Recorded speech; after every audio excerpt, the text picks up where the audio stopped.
Start.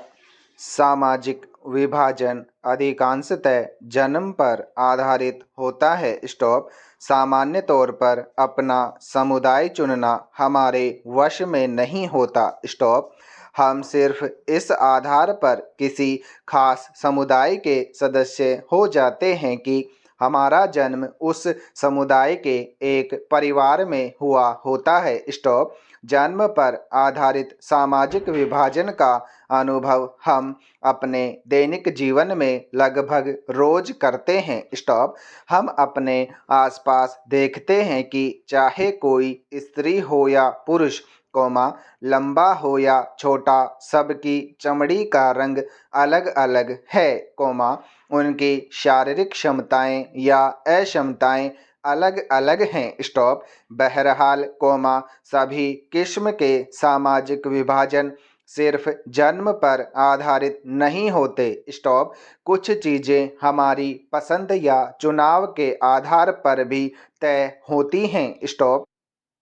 कई लोग अपने माँ बाप और परिवार से अलग अपनी पसंद का भी धर्म चुन लेते हैं। स्टॉप। हम सभी लोग पढ़ाई के विषय, पेशे, खेल या सांस्कृतिक गतिविधियों का चुनाव अपनी पसंद से करते हैं। स्टॉप। इन सब के आधार पर भी सामाजिक समूह बनते हैं और ये जन्म पर आधारित नहीं होते। स्टॉप। पैरा। हर सामाजिक विभिन्नता सामाजिक विभाजन का रूप नहीं लेती। स्टॉप। सामाजिक विभिन्नताएं लोगों के बीच बंटवारे का एक बड़ा कारण होती जरूर हैं, लेकिन यही विभिन्नताएं कई बार अलग अलग तरह के लोगों के बीच पुल का काम भी करती हैं। स्टॉप। विभिन्न सामाजिक समूहों के लोग अपने समूहों की सीमाओं से परे भी समानताओं और असमानताओं का अनुभव करते हैं। स्टॉप। जो उदाहरण पहले दिया गया है उसमें कार्लोस और स्मिथ तो एक हिसाब से समान थे, जबकि नॉर्मन श्वेत थे। स्टॉप। पर इन तीनों में एक समानता थी कि वे सभी नस्ल आधारित भेदभाव के खिलाफ थे। स्टॉप। पैरा।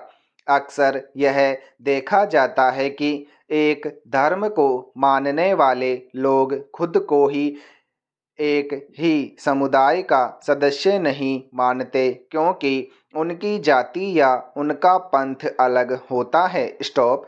यह भी संभव है कि अलग अलग धर्म के अनुयायी होकर भी एक जाति वाले लोग खुद को एक दूसरे के ज़्यादा करीब महसूस करें। स्टॉप।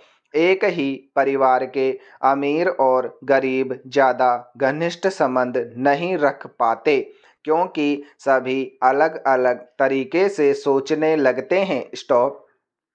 इस प्रकार हम सभी की एक से ज़्यादा पहचान होती है। स्टॉप। इसी तरह लोग एक से ज़्यादा सामाजिक समूहों का हिस्सा हो सकते हैं। स्टॉप। दरअसल हर संदर्भ में हमारी पहचान एक अलग रूप धारण करती है। स्टॉप। पैरा। आमतौर पर गरीब और भूमिहीन हैं। स्टॉप। उन्हें भी अक्सर भेदभाव और अन्याय का शिकार होना पड़ता है। स्टॉप। जब एक तरह का सामाजिक अंतर अन्य अंतरों से ज़्यादा महत्वपूर्ण बन जाता है और लोगों को यह महसूस होने लगता है कि वे दूसरे समुदाय के हैं, तो इससे एक सामाजिक विभाजन की स्थिति पैदा होती है। स्टॉप। अगर एक सी सामाजिक असमानताएं कई समूहों में मौजूद हों तो फिर एक समूह के लोगों के लिए दूसरे समूहों से अलग पहचान बनाना मुश्किल हो जाता है। स्टॉप। इसका मतलब यह है कि किसी एक मुद्दे पर कई समूहों के हित एक जैसे हो जाते हैं, जबकि किसी दूसरे मुद्दे पर उनके नज़रिए में अंतर हो सकता है। स्टॉप। उत्तरी आयरलैंड और नीदरलैंड का उदाहरण लें। स्टॉप। दोनों ही ईसाई बहुल देश हैं, लेकिन यहाँ के लोग प्रोटेस्टेंट और कैथोलिक खेमे में बटे हैं। स्टॉप। उत्तरी आयरलैंड में वर्ग और धर्म के बीच गहरी समानता है। स्टॉप। वहाँ का कैथोलिक समुदाय गरीब है। स्टॉप। लंबे समय से उसके साथ भेदभाव होता आया है। स्टॉप। नीदरलैंड में वर्ग और धर्म के बीच ऐसा मेल दिखाई नहीं देता। स्टॉप। वहाँ कैथोलिक और प्रोटेस्टेंट दोनों में अमीर और गरीब हैं। स्टॉप। परिणाम यह है कि उत्तरी आयरलैंड में कैथोलिकों और प्रोटेस्टेंटों के बीच भारी मार-काट चलती रही है, पर नीदरलैंड में ऐसा नहीं होता। स्टॉप। जब सामाजिक विभिन्नताएं एक दूसरे से गुंथ जाती है तो एक गहरे सामाजिक विभाजन की जमीन तैयार होने लगती हैं। स्टॉप। जहां ये सामाजिक विभिन्नताएं एक साथ कई समूहों में विद्यमान होती हैं, वहां उन्हें संभालना अपेक्षाकृत आसान होता है। Stop para. तीसरी चीज है सरकार का रुख। स्टॉप। सरकार इन मांगों पर क्या प्रतिक्रिया व्यक्त करती है, यह भी महत्वपूर्ण है। स्टॉप। जैसा कि हमने बेल्जियम और श्रीलंका के उदाहरणों में देखा, अगर शासन सत्ता में साझेदारी करने को तैयार हो और अल्पसंख्यक समुदाय की उचित मांगों को पूरा करने का प्रयास ईमानदारी से किया जाए तो सामाजिक विभाजन मुल्क के लिए खतरा नहीं बनते। स्टॉप। अगर शासन राष्ट्रीय एकता के नाम पर किसी ऐसी मांग को दबाना शुरू कर देता है तो अक्सर उल्टे और नुकसानदेह परिणाम ही निकलते हैं। स्टॉप। ताकत के दम पर एकता बनाए रखने की कोशिश अक्सर विभाजन की ओर ले जाती है। स्टॉप। इस तरह किसी देश में सामाजिक विभिन्नताओं पर जोर देने की बात को हमेशा खतरा मानकर नहीं चलना चाहिए। स्टॉप।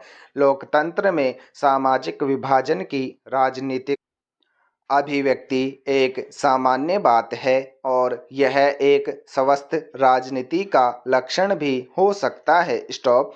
इसी से विभिन्न छोटे सामाजिक समूह हाशिए पर पड़ी जरूरतों और परेशानियों को जाहिर करते हैं और सरकार का ध्यान अपनी तरफ खींचते हैं। स्टॉप। राजनीति में विभिन्न तरह के सामाजिक विभाजनों की अभिव्यक्ति ऐसे विभाजनों के बीच संतुलन पैदा करने का काम भी करती है। स्टॉप।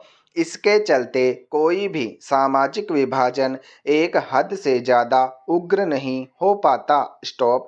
इस स्थिति में लोकतंत्र मजबूत ही होता है। स्टॉप। किसी भी लोकतांत्रिक व्यवस्था की संस्थाओं में राजनीतिक दल अलग से दिखाई देते हैं। स्टॉप। अधिकतर आम नागरिकों के लिए लोकतंत्र का मतलब राजनीतिक दल ही है। स्टॉप। अगर आप देश के दूर दराज के और ग्रामीण इलाकों में जाएं और कम पढ़े लिखे लोगों से बात करें तो संभव है कि आपको ऐसे लोग मिले जिन्हें संविधान के बारे में या सरकार के स्वरूप के बारे में कुछ भी मालूम न हो। स्टॉप। बहरहाल राजनीतिक दलों के बारे में उन्हें जरूर कुछ न कुछ मालूम होता है। स्टॉप। लेकिन पार्टियों के बारे में हर कोई कुछ न कुछ जानता है तो इसका मतलब यह नहीं कि पार्टियां बहुत लोकप्रिय हैं। स्टॉप।